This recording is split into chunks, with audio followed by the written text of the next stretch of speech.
invitación a la gratitud, el tema de este salmo, Salmo 100. Si ya lo tienen, pueden indicar con un amén. Amén. Amén.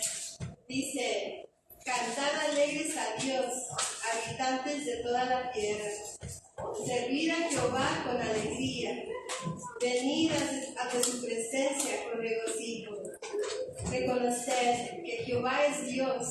Él nos hizo y no nosotros a nosotros mismos. Pueblo suyo somos y ovejas de su prado. Entrad por sus puertas con acción de gracias, por sus atrios con alabanza. Alabadle, bendecid su nombre, porque Jehová es bueno, para siempre es su misericordia y su verdad por todas las generaciones. Aquí estamos, hermanos, para alabar, para glorificar el santo nombre de Jesús, para aprender, ¿verdad?, también de su palabra. Vamos a orar primeramente antes de dar la gloria a Dios. Vamos a ponernos en las manos de Dios para que todo lo que se haga aquí sea para su honra y para su gloria. Señor, te damos las gracias por este maravilloso día que tú nos regalas, Señor. Gracias, Señor, porque podemos estar aquí, mis hermanos, Señor y yo, para alabar tu nombre. Gracias por nuestros pastores, Señor, que tú los cuidas en el camino, Señor, en sus vacaciones. Y ellos sentimos, Señor, también aquí las oraciones de ellos por nosotros. Señor, damos las gracias por el pastor Aurelio y Daisy, que pueden estar con nosotros para adorar tu nombre también, y dispuestos, Señor, siempre para predicar tu palabra, Señor, para nosotros poder crecer. Todo lo ponemos en tu santo nombre, Señor, que tu nombre sea glorificado y puesto en alto. En el nombre de Cristo Jesús.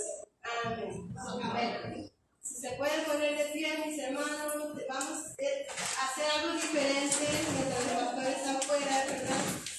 Vamos a tomar algunos cantos, alabanzas, por medio de la ayuda de YouTube, y acompáñenos en glorificar el nombre del Señor.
Estos días, les voy a ser honesta, he estado un poquito nerviosa.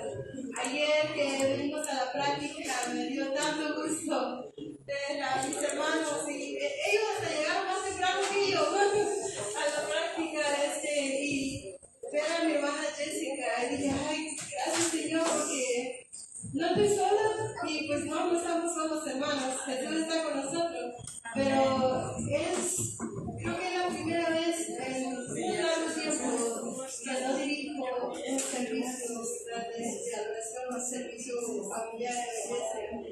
Y sí estaba nerviosa, pero después de la práctica ayer me emocioné tanto y estuve tan contenta porque tengo aquí el grupo de alabanza que tengo esa ayuda y la gloria sea para el Señor. Amén.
Bonito himno, ¿verdad, hermano? Ten cuidado de sus hijos. Dice el Salmo 23, que Jehová es mi pastor y nada me faltará. Porque con Jesús todo. Vamos a darle gloria y honra a nuestro Dios que es digno y santo. Y así es el título de este siguiente alabanza.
vamos a pedir a la hermana Norma que ella puede pasar para recoger las ofrendas.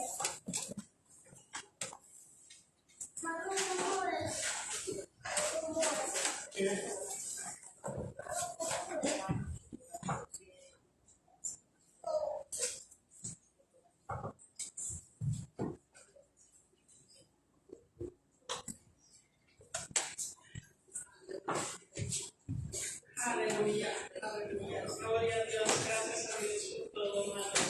Voy a compartir con ustedes a ver esta mañana en el libro de Nehemías, el capítulo 10, donde habla acerca de los diezmos y las ofrendas.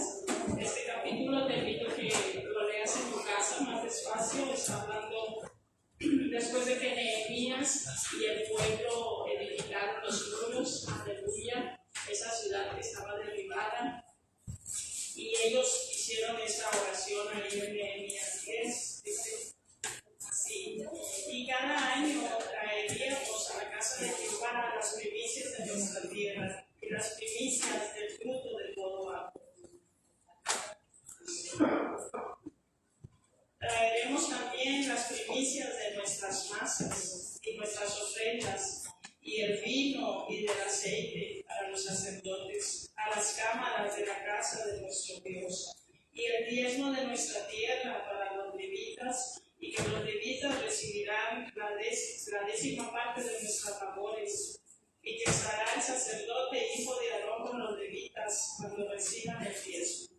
Y los levitas llevarán el diezmo del diezmo a la casa de nuestro Dios, a las cámaras de la casa del tesoro.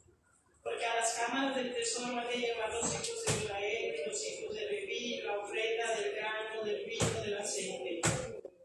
Y los sacerdotes que ministran, y los porteros y los cantores, y no abandonaremos la casa de nuestro Dios. Aleluya.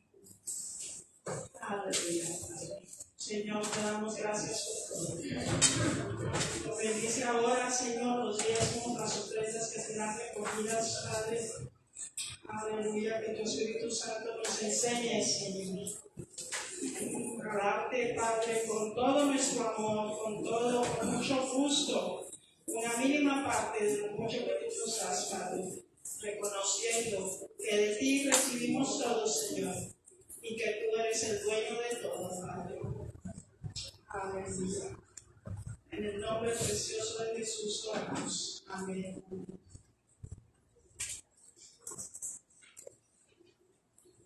Pido disculpas, mis hermanos, que no practicamos una alabanza para el recogimiento de las ofrendas, pero les voy a enseñar uno rapidito. Dice: bendice las ofrendas que te damos, Señor. Se repite 3 veces y dice: y derrama de tu bendición. Es fácil, si lo quieren cantar conmigo. Bendice la ofrenda que te damos, Señor. Bendice la ofrenda que te damos, Señor. Bendice la ofrenda que te damos, Señor. Y derrama de tu bendición. Bendice la ofrenda que te damos, Señor. Bendice la ofrenda que te damos, Señor. Bendice la ofrenda que te damos, Señor. Y derrama de tu bendición. Gracias, mis hermanos, por cantar conmigo. Grupo de alabanza, muchas gracias. Pueden pasar. Ahora vamos a pedir al pastor Abel a que él pase para compartir la palabra de Dios.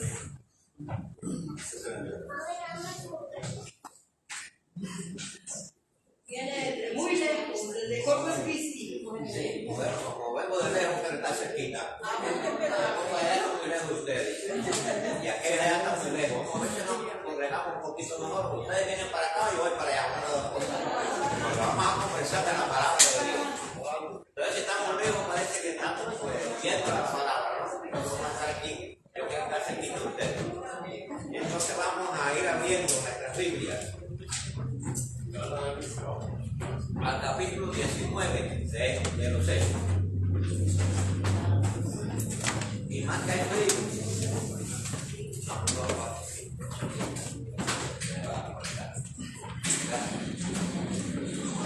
Por aquí. aquí. Y esto corre, así que si no vienen, yo voy para allá con esto.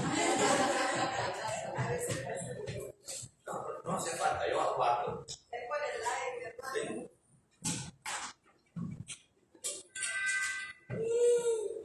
Abrimos nuestras Biblias al capítulo 19 de Hechos. ¿Me oyen de allá?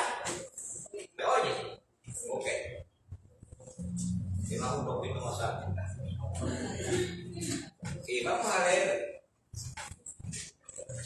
un texto que está.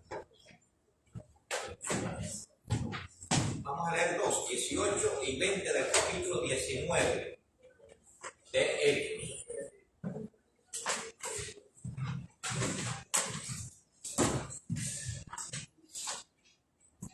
Si quieren, nos vamos en pie todos, primero ahí, para leer la palabra de Dios. Dice así el versículo 18 al 20 del capítulo 19 de Hechos. Muchos de los que habían creído venían confesando y dando cuenta de sus hechos. Asimismo, muchos de los que habían practicado la magia trajeron los libros y los quemaron delante de todos, y hecha la cuenta de su valor, hallaron que era de 50,000 piezas de plata. Así crecía y prevalecía poderosamente la palabra del Señor.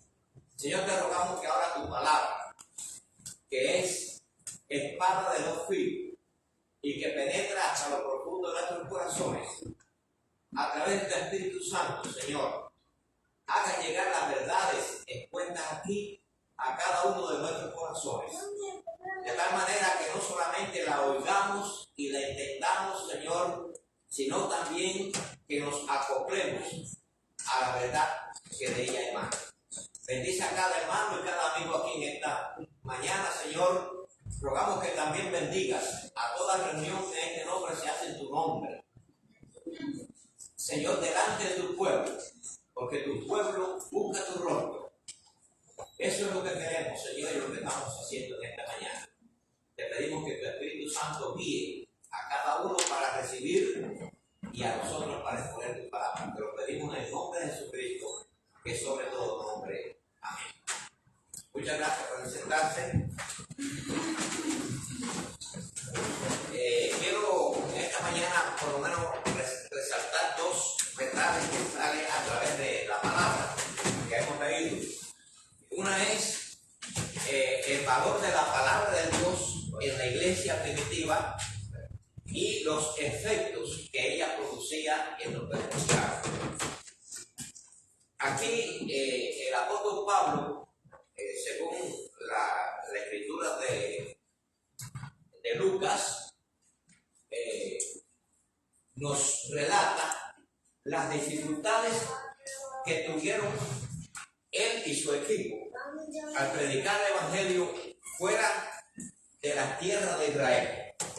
De acuerdo al plan bíblico y al orden que Jesucristo había dado, que se predicara el evangelio a todo el mundo, Cristo no murió solamente para los judíos que estaban allí, porque eran muy pocos, y el amor de Dios es tan grande que Él quiere que todo el mundo sea bendecido y todo el mundo alcance los efectos positivos del sacrificio tan caro que Él vino a hacer por nosotros, dar su vida. O sea que vamos a decir que una inversión tan grande que Dios ha hecho, el deseo de Él que muchos se disfruten y se aprovechen de estas bendiciones. Pero Pablo tuvo que enfrentar las mismas dificultades que Jesucristo enfrentó, y era la cultura de los judíos. La cultura de los judíos en estos momentos en que Cristo tuvo que desarrollar su ministerio y los apóstoles también, les sirvió prácticamente de una piedra de tropiezo para que el evangelio se expandiera. Fue tantas las dificultades que esta cultura, vamos a decir, que proveyó para que no se predicara la palabra, que dice Juan que Jesucristo vino a los suyos y los suyos no le recibieron. Así que tristemente un pueblo que estaba esperando la llegada del Mesías por milenios, no por siglos, por milenios. Cuando llega, la cultura que ellos tenían se convirtió en una piedra de tropiezo para recibir el mensaje de salvación. Estaba escuchando en estos días un conferencista japonés, pero vive en Colombia, quizás ustedes lo habrán escuchado por YouTube. Y él estaba hablando de la cultura japonesa y la cultura latina, la gran diferencia. Y él quería dar a entender que los japoneses no eran más inteligentes que los latinos. Porque siempre nosotros tenemos una idea, los japoneses han inventado tantas cosas, son los reyes de la electrónica, son muy adelantados. Y él decía, no es porque sean más inteligentes, es que son muy disciplinados. Al contrario de nosotros, porque él era un japonés que su familia se mudó para Colombia y entonces tiene esta mezcla de las dos culturas.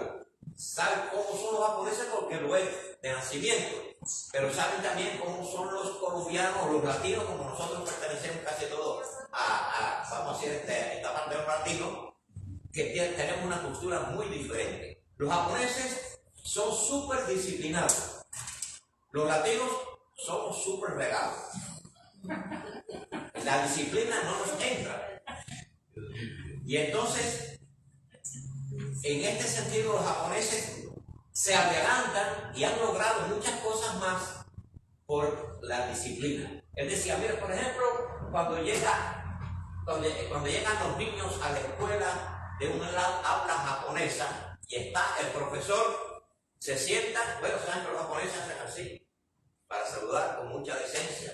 Ellos tienen una serie de ritos y cosas que describen vamos a decir, su disciplina. Cuando el profesor abre la boca, vamos a decir que escapa lo que hay ahí, no se mueve para nada los estudiantes japoneses. ¿Qué hacemos nosotros latinos? Bueno, empezamos a tirar tiza, empezamos a movernos para aquí y para allá, y bueno, así éramos nosotros en la escuela. Aprendíamos de milagro, pero no por cuestión de que atendiéramos las clases de los maestros. Y entonces esta tan diferente, vamos a decir, esta marcada diferencia entre una cultura y la otra, trae su resultado. Bueno, que los latinos les cuesta trabajo adaptar y vamos a decir, progresar en sus naciones. Miren, nosotros, yo soy cubano, ven cómo estamos, ya prácticamente no queda gente en Cuba, porque estamos sufriendo las consecuencias de nuestra cultura. Pero vamos a decir que los japoneses no lo tienen todo bueno, como ellos son tan disciplinados y son tan esclavos de la disciplina, cuando ellos no logran algo, porque tienen unas metas tan grandes, que si no logran la meta, pues se deprimen. Y también hay una cosa negativa en Japón, que es el lugar donde más personas se suicidan, se quitan la vida por el hecho de porque no han podido lograr las metas que ellos quisieran. Y entonces estos extremos de cultura traen dificultades para el desarrollo. Nosotros tenemos que aprender de los japoneses en disciplina, y ellos quizás los japoneses tienen que ser un poquito más regaditos que vamos a hacer, aprender un poquito. Entonces dice, estoy haciendo un trabajo, vamos a decir,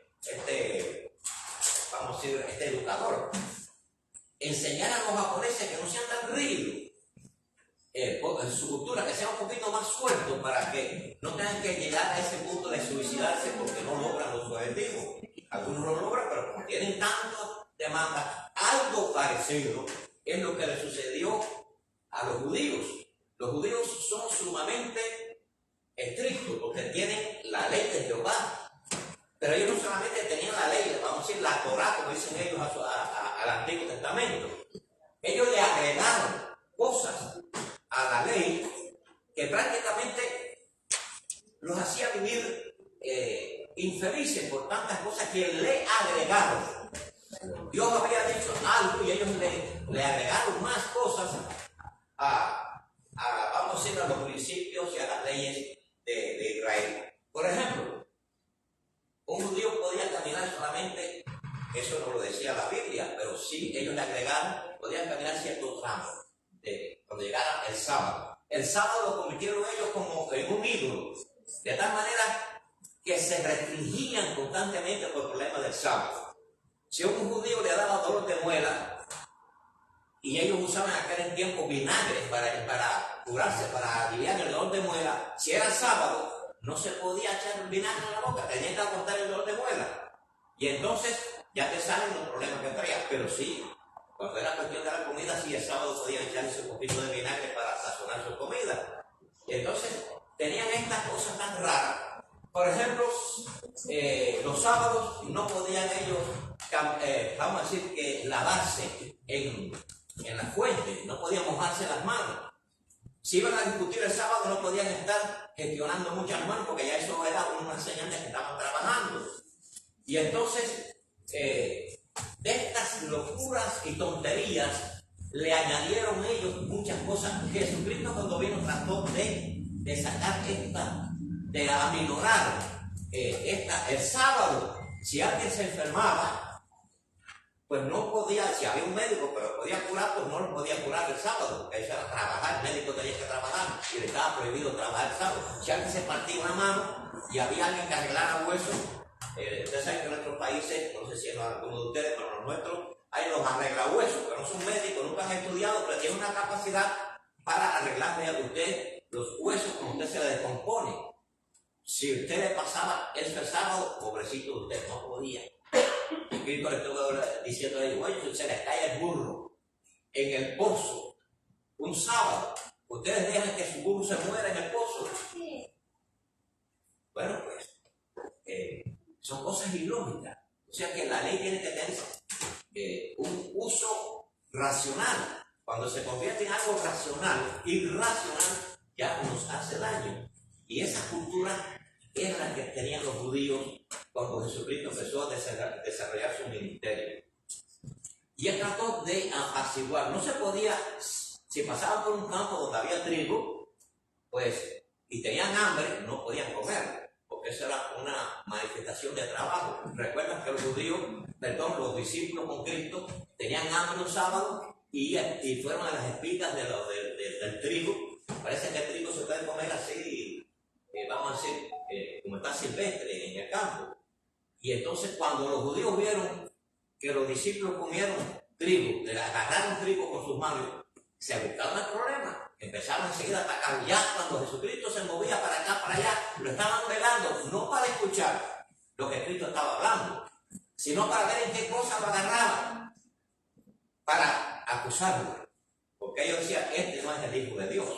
Entonces los milagros que Jesucristo hacía, ellos lo anulaban, porque estaban detrás de los problemas a ver en qué cosas agarraban a Jesucristo y a los apóstoles.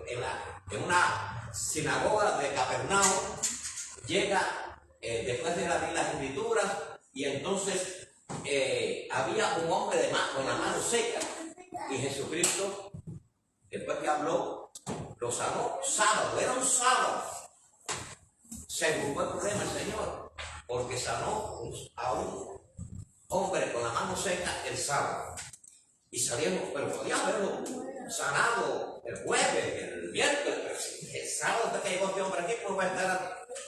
Es malo hacer bien en el sábado. Ellos habían llegado al extremo de que por ser sábado no se podía hacer ni el bien ni sanar a nadie. Y Jesucristo adrede hacía cosas para que ellos aprendieran que llevar la ley a un extremo no trae ninguna bendición, ningún beneficio. Lo que es una barrera para nosotros poder avanzar y para sentirnos felices.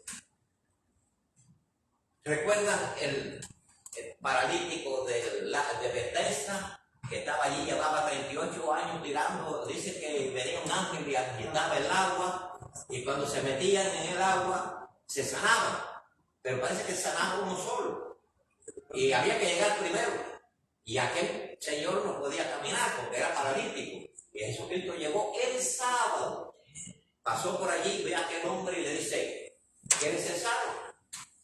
Sí, pues venga, levántate y anda y toma tu lecho y vete. Tomar algo en el hombro el día de sábado, eso era paralítico con aquella cama que era como una, vamos a decir, algo así que se tendría en el suelo, ¿no? Y lo envolvió, se fue con su cama a cuenta. Cuando los judíos lo vieron, se buscó el problema. ¿Por qué tú estás haciendo esto? No, es que yo estaba paralítico y alguien vino, me dijo, levántate y anda, y aquí estoy. Bueno, pues se buscó. ¿Quién fue? ¿Quién fue el que hizo esa depravación, esa cosa de sanar a alguien el sábado? No lo conozco, él no conocía, pero después se encuentra con Jesucristo y entonces dice, este fue quien me sanó. Ya va el problema de Jesucristo contra el Señor, porque sanó a un paralítico el sábado. Y así había un cieguito que estaba en un lugar sentado y él no veía. Y el Señor le dijo, ¿tú quieres ser sano? Sí, por supuesto. Recuerden que Jesucristo hizo una cosa rara. A todos nos extraña. ¿Qué fue lo que hizo Jesucristo para sanar a aquel ciego? ¿Se acuerdan? Escupió en el polvo, hizo una untura y le tocó los ojos y le dice, vete y lávate en el tanque de Siloé. Eso era un problema. Iba a caminar el hombre que no podía estar caminando, iba a mojarse, iba a tocar el agua que no lo podía hacer. ¿Por qué no hizo Jesucristo? Porque él podía haber hecho lo que hacía antes, con la mano, con tocarse, sin ir allá, pues el hombre se sanaba. Pero él le hizo eso para que fuera allá, para que esas exageraciones que tenían los judíos se dieran cuenta que era una tontería estas cosas y que iba en contra de ellos. Pues bien, el hombre fue, como pudo allí al tanque, decirlo es, los ciegos caminan, los ciegos andan por aquí y por allá, quizás con una varita, pues, y se lavó. Cuando ellos se enteraron que aquel hombre había hecho eso, no les interesó que era un ciego y que ahora veía. Lo que les preocupaba era que había caminado el sábado y que se había mojado, que había metido su mano en una fuente que no se debía hacer. Entonces, eso fue principalmente lo que chocó de las actividades de Jesucristo con la cultura judía de aquel tiempo. Los judíos eran, por supuesto, que comparados con los gentiles. ¿Saben qué eran los gentiles? Los que no eran judíos. Y ¿saben ustedes cómo los judíos trataban a los gentiles, a todos los que no fueran judíos?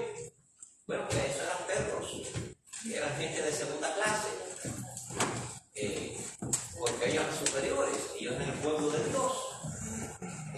Y por ser el pueblo de Dios, aquella gente eran perros. Y entonces Jesucristo pues no debía atendernos a esa gente, eran ellos los que se merecían todo el bien. Pero vino Jesucristo, donde estaban ellos, pues tampoco recibieron a Jesucristo. Y entonces, con esa lucha vivían los judíos, atrapados en la excesiva, vamos a decir, observación de la ley.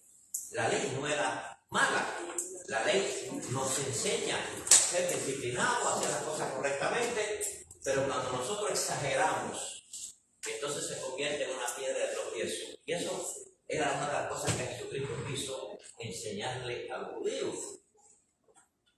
No todos creyeron, llegaron a tener una aversión, una enemistad, un desprecio, vamos a decir, un desecho totalmente hacia Jesucristo, que las grandes cosas que Jesucristo veía, ellos sencillamente, por su prejuicio, cerraban los ojos y no creían. Pero ¿se acuerdan lo que pasó con otro ciego, aquel ciego de nacimiento, que el Señor lo sanó? Y entonces cuando todo el mundo, los propios sacerdotes judíos vieron a aquel ciego, aquel hombre, y era ciego este. Y entonces le preguntaron, ¿qué te pasó? No, yo era ciego y ahora veo. ¿Qué pasó contigo? Bueno, le contó a los sacerdotes, alguien, no sé quién es, me sanó, pero después también le pasó como el otro, que él ve a Jesucristo y Jesucristo le dice, él le dijo, yo fui el que te sané. Y él ya identificaba quién era el sanador. Cuando los sacerdotes y los fariseos se enteraron que le había sanado y era sábado también, ellos llegaron sencillamente a decir no, porque ningún pecador, este es un hombre pecador porque no guarda la ley, este es un hombre pecador porque no tiene, vamos a decir, no guarda la ley el sábado sobre todo, porque ellos la ley la redujeron a sábado nada más. ¿Guardas el sábado? Guardaste toda la ley. Es que eran 10 mandamientos. No eran 10 mandamientos que hablaban de una sola cosa, del sábado. No, eran 10 mandamientos que decían, uno decía no matarás, otro decía adorarás y servirás al Señor de todo tu corazón, de toda tu alma, no tendrás envidia, o sea, no, un montón de cosas, pero ellos redujeron. Todavía sucede eso en nuestros días. Hay personas que dicen, tú no guardas la ley porque tú no guardas el sábado. Y ya creyendo que guardar el sábado, de la manera que guardan algunas personas, pues ya guardan toda la ley. Y entonces, no, pero ¿de qué habla? No es el cuarto mandamiento. El cuarto mandamiento que habla del descanso. El cuarto mandamiento no habla de descanso solamente. El cuarto mandamiento habla de trabajo. 6 días trabajarás y un día descansarás. ¿Por qué solamente le vamos a hacer caso al descanso nada más? Lo que interpretan así el cuarto mandamiento como el día del reposo nada más, le pasa como el cuento de los vagos, las personas que no trabajaban, que tuvieron una reunión, una asamblea y empezaron a discutir. ¿Y qué discutían? Bueno, estaban discutiendo sobre el descanso, no hablaban sobre el trabajo. Como lo que interpreta la ley, 6 días trabajarás y un día descansarás. No, ellos los 6 días trabajaron, pasaron por alto, enfocaron su atención en el sábado, el día, y la reunión de los vagos. Cuando yo digo vago, entiendo lo que están diciendo, una persona que no trabaja, que no le gusta trabajar, esa es una palabra que se usa en el español, lo usamos también, supongo que todo el mundo entienda, si no le estoy explicando. Y ellos, después que terminaron la reunión, se levantan y dicen, oye, hemos pasado todo el tiempo hablando de trabajo, porque están hablando de descansar, de trabajar un día al mes. Hemos pasado todo el tiempo hablando de trabajo un día al mes y no hemos hablado del descanso. Entonces, interpretar que el cuarto mandamiento solamente habla del descanso es quitarle la otra parte que habla de 6 días trabajarás. Entonces, ellos estaban tan penetrados, absorbidos por todas estas cosas que le estaban agregando. Jesucristo dijo, ustedes han hecho mandamientos de hombre y han olvidado los mandamientos de Dios. Aprender qué cosa es misericordia y amor.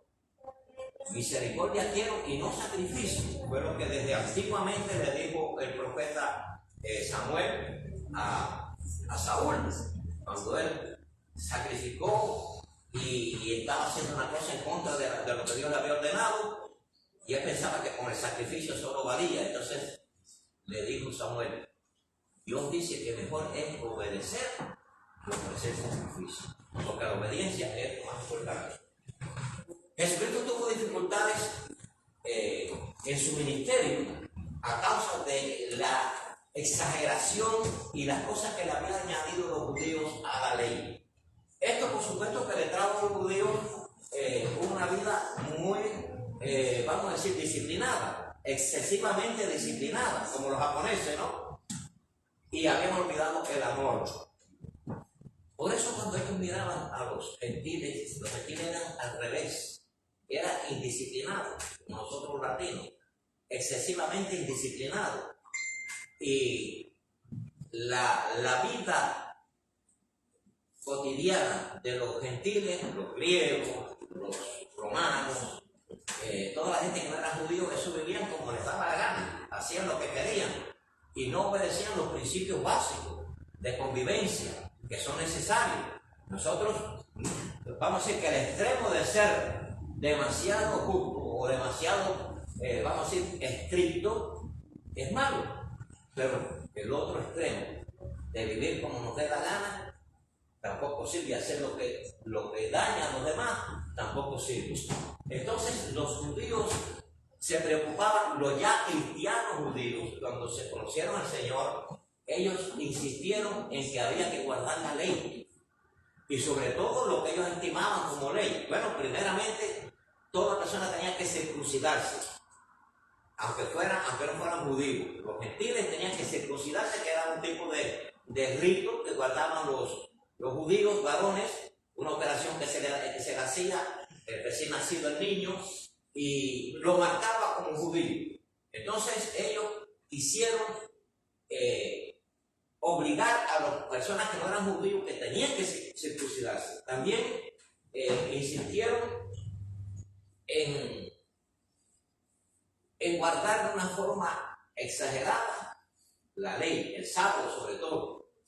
Y entonces esa lucha trajo como consecuencia que donde quiera que Pablo iba a predicar el Evangelio, ya fuera de Israel, vamos a decir, cuando fueron para el Asia, cuando fueron por todas aquellas zonas que predicaron ellos y que fueron formando iglesias, había siempre un grupo de judíos que se oponían al Evangelio. Y eso fue lo que pasó aquí en Éfeso, que cuando estaban predicando muy feliz y muy contentos, Pablo y su equipo, que eran unos cuantos que iban con él, entre ellos iba Lucas, el médico, que era el que escribió, que era vamos a decir, el escribano del grupo, pues se encontraron que los judíos enseguida le dijeron: no prediquen esto, porque esta gente son engañadores, le decían a Pablo, aunque ellos predicaban la palabra de Dios, predicaban el Evangelio de Jesucristo, que era el Mesías que las escrituras del Antiguo Testamento habían señalado y habían profetizado. Así que la tarea de Pablo y sus grupos, su equipo, era predicar que lo que esperaban los judíos, lo que la ley ya había anticipado, el libro de los Salmos, la ley de Moisés, pues eso era el cumplimiento de los tiempos. Por eso la palabra de Dios dice: y habiéndose cumplido el tiempo, Jesucristo llegó nacido de mujer, dice Pablo en su carta a los Gálatas, donde él combate la actitud ya de algunos cristianos que eran gentiles, pero habían sido adoctrinados por estos judíos. ¿Ustedes son cristianos? Sí, son cristianos. ¿Ustedes recibieron a Jesús? Sí, pero miren, ustedes tienen que guardar la ley. Ustedes tienen que circuncidarse. Ustedes tienen que estar guardando el sábado. Tienen que hacer esto y hacer esto y lo otro.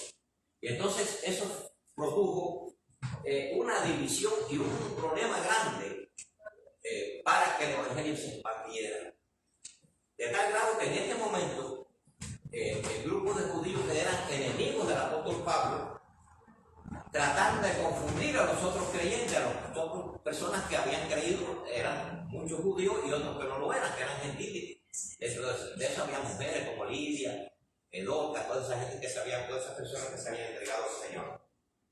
Entonces Pablo tuvo que hacer tomar una actitud rápido y dijo: bueno, pues así no podemos seguir hacia adelante, porque era una revuelta y siempre trataban de molestar cuando se reunían. Los judíos, vamos a decir, que practicaban la ley de esta forma exagerada que le hemos explicado. Entonces Pablo separa a los creyentes, a los judíos creyentes y a los gentiles creyentes, y les empieza a tratar y darle la palabra personalmente a ellos para que ellos pudieran más tranquilamente escuchar la palabra de Dios.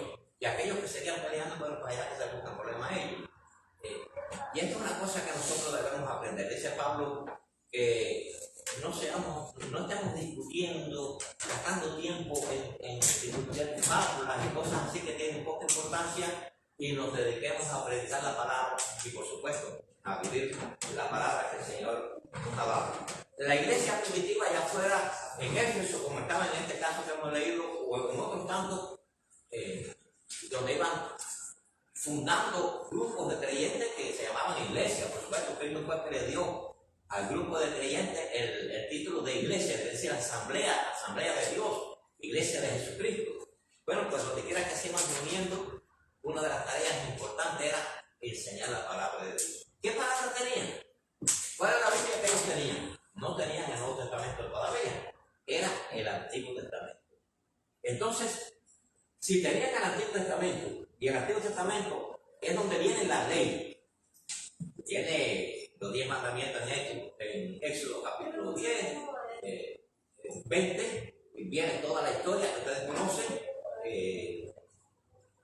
donde los judíos estaban bien empapados. Un ejemplo de esto, tenemos a Esteban, el primer cristiano, el primer mártir que murió apedreado por ser cristiano.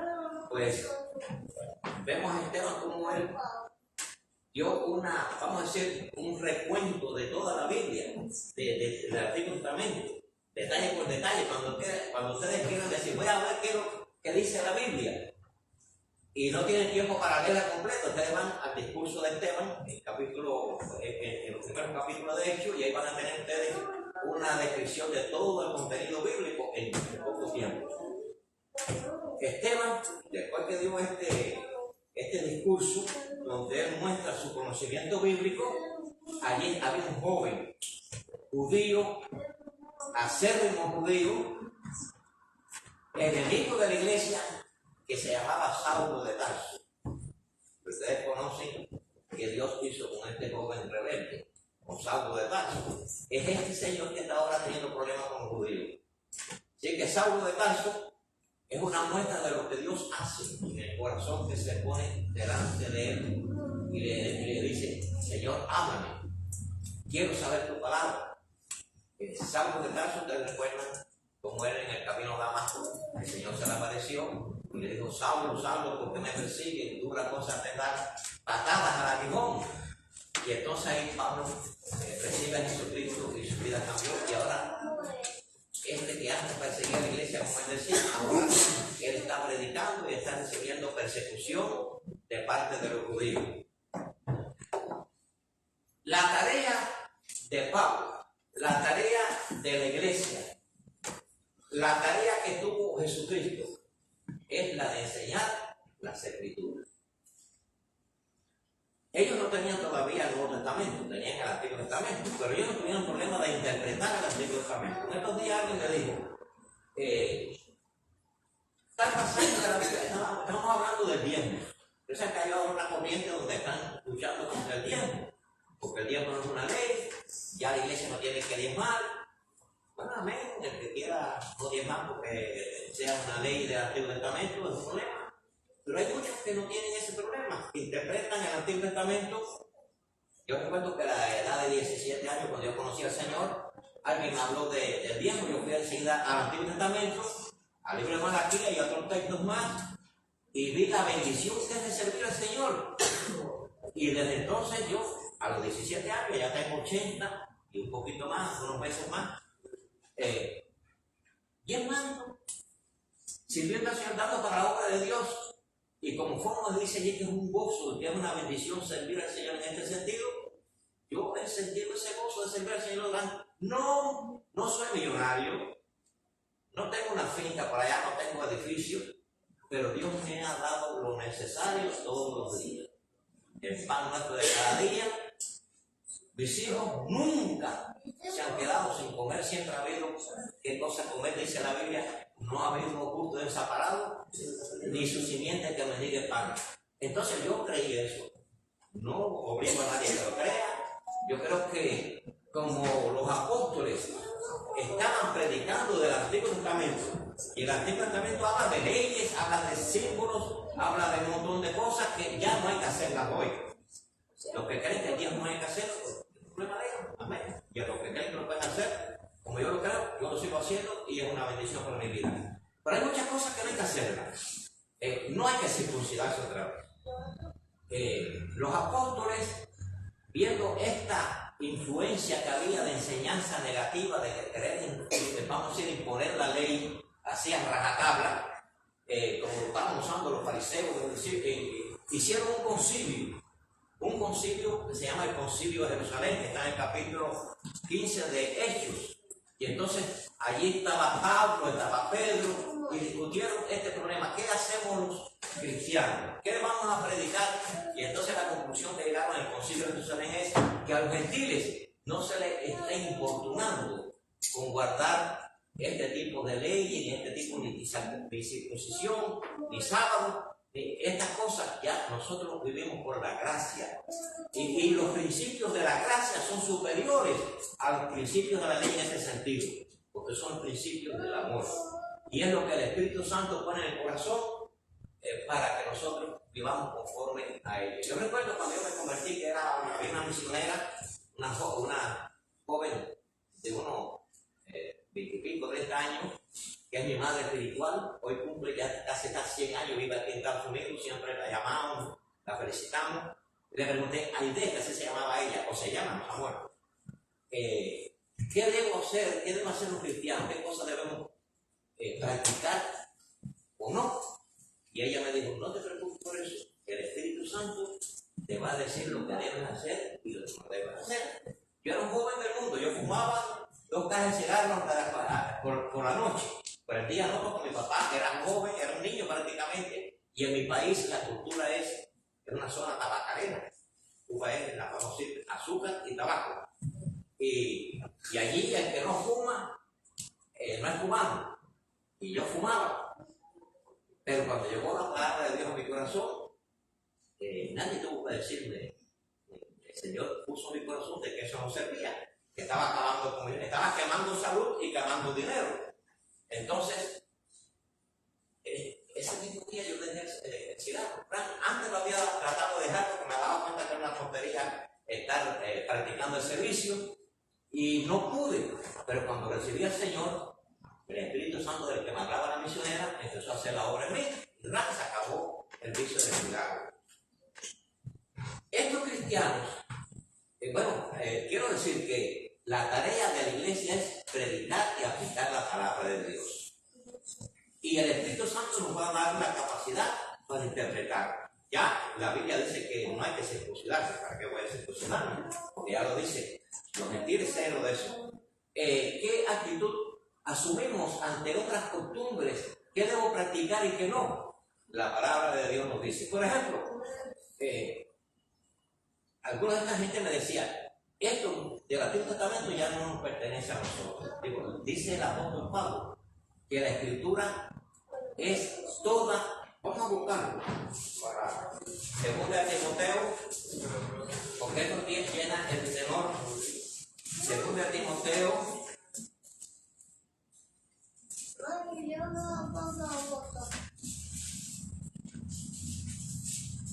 está antes de Hebreo, dice así, capítulo 3, versículo 16. Toda la escritura es inspirada por Dios, Antiguo y Nuevo Testamento. Vamos a decir que Génesis, Éxodo, Levítico, hasta Malaquías. Pero como nosotros hoy tenemos el Nuevo Testamento, que es la escritura también, que la iglesia la ha proclamado como escritura de Dios. Entonces, como decía un maestro, dice, yo no creo solamente la Biblia desde Génesis a Apocalipsis. Yo creo la Biblia de tapa a tapa, decía, no es como exagerada, ¿no? De decir, la Biblia es útil toda. Entonces, ¿qué hacemos? Porque dice aquí que toda la escritura es inspirada por Dios y útil para enseñar, para redarguir, para corregir, para instruir en justicia, a fin de que el hombre de Dios, y las mujeres también, acuérdense que esto no es discriminación contra las mujeres, es que en español toda la vida se usa el término hombre para decir seres humanos. Hay un movimiento, ¿no?, que quiere decir ellas y ellos y esas cosas, esas tonterías que todo el mundo entiende por decir hombre, se refiere a todos los seres humanos. Entonces, a fin de que el hombre de Dios y la mujer de Dios sea perfecto, enteramente preparado para toda buena obra. Japoneses, si ustedes son muy, vamos a decir, disciplinados, que sea para buena obra, ¿no? No sean tan disciplinados de que si tengo que caminar, que si no me puedo lavar la cara, es el día de reposo, que si no puedo comer una espiga de trigo. Esas cosas no tienen sentido.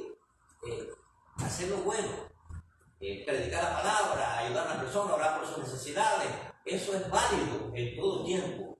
Y eso es la verdadera aplicación de la ley.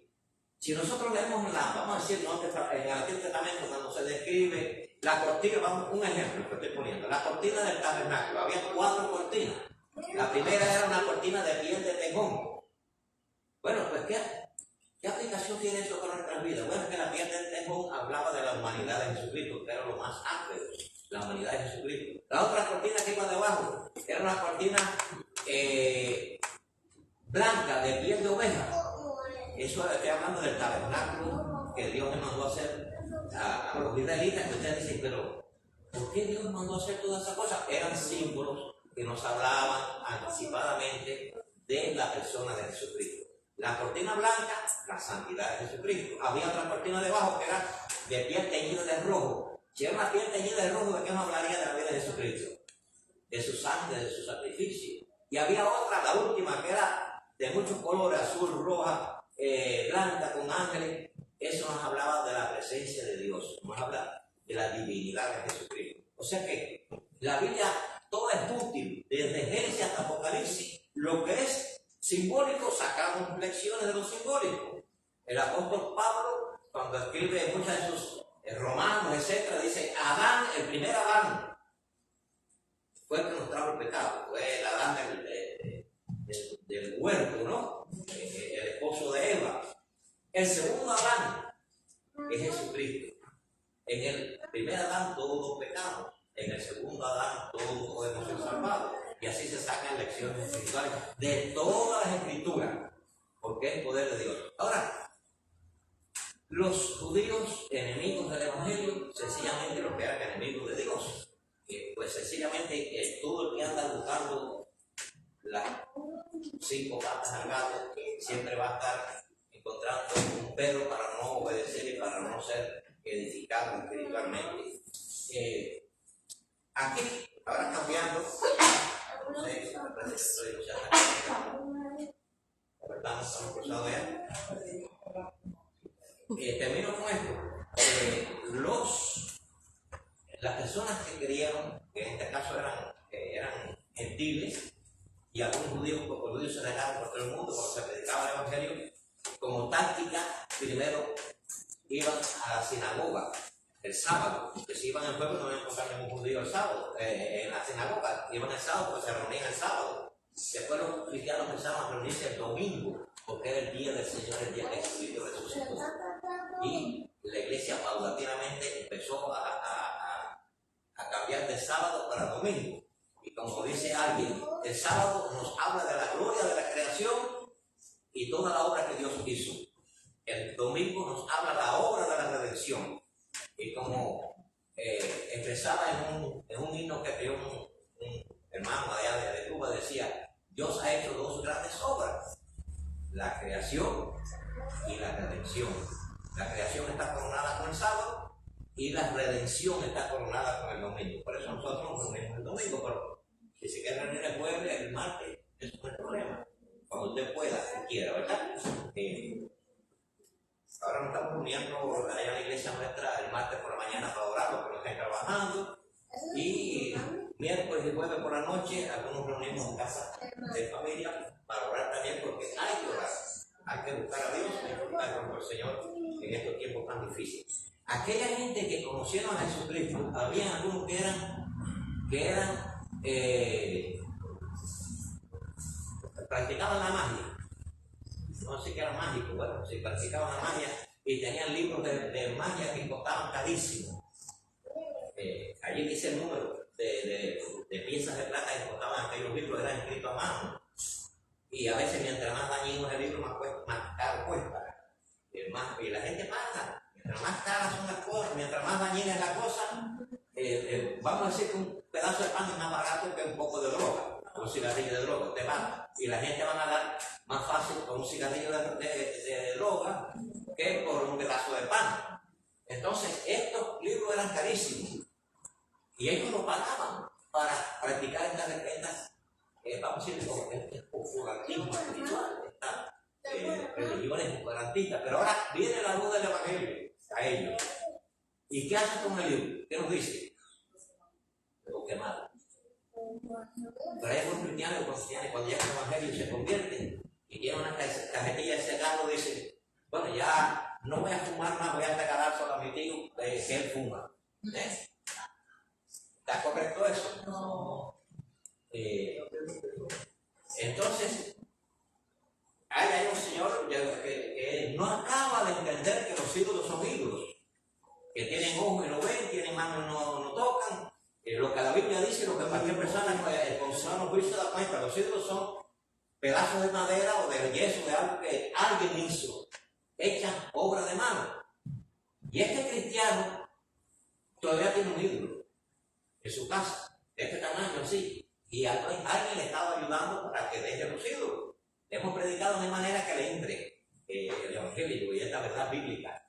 De distinguir entre lo que es, y Dios lo dice bien claro en el primer mandamiento, no harás imagen de nada. Entonces, este hermano no acaba de comprender, porque sencillamente las verdades de Dios van a entrar a nuestro corazón a la medida que nosotros abramos nuestra mente y nuestro corazón para recibir la palabra de Dios. Entonces, alguien de estos hermanos le sugirió a este hermano que va a comprender que ese ídolo no sirve, que es una barrera para buscar a Dios.